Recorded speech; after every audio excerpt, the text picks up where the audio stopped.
Now to a shocking story where hundreds of thousands of Kenyan children are missing critical immunizations following a shortage of life-saving vaccines over the last 2 months. 10 counties are the most affected, with parents forced to travel long distances to neighboring counties to seek the services. Our reporter Vera Mora with more details.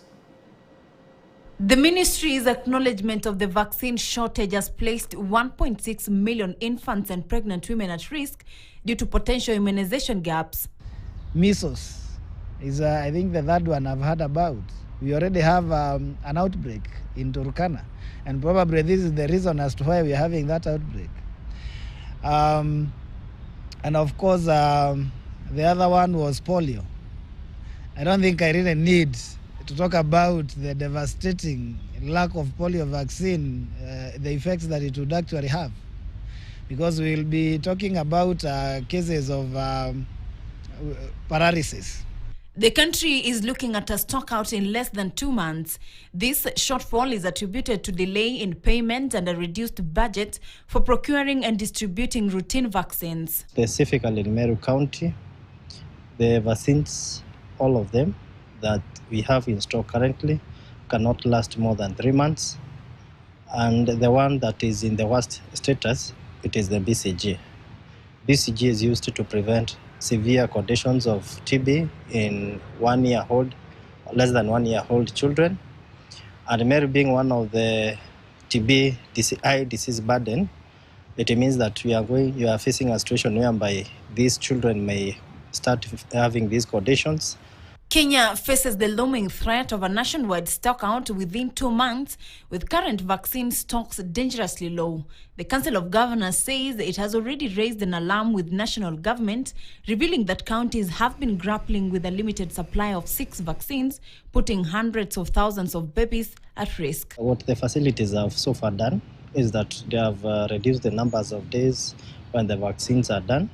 So meaning the target will not be reached, because where the facilities used to vaccinate from Monday to Friday, they are now doing it maybe 1 day or 2 days. The dire situation may be witnessed in 10 counties, including Baringo, Elgeyo Marakwet, Nyamira, Kilifi, Siaya, and Migori, where children's health is at stake. The root cause lies in a significant budget cut for vaccine procurement, leaving the Ministry of Health with only 1.25 billion shillings, down from the usual 2.6 billion shillings. Whatever we are receiving in terms of funding to the health sector can only be compared to the Abuja Declaration of 15%, because Abuja Declaration was not an abstract figure.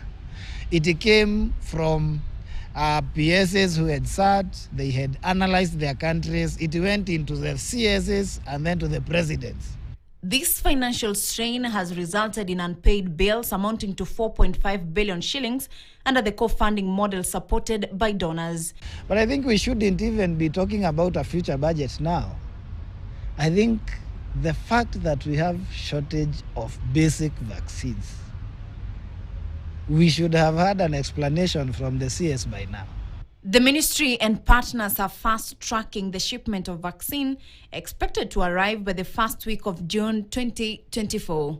This budget reduction means Kenya risks losing 6.5 billion shillings in donor support for vaccine procurement and immunization programs, jeopardizing the country's goal of achieving self-reliance in healthcare by 2030. Vera Mora, KTN News, Nairobi. That's definitely cause of concern right there. Shifting focus.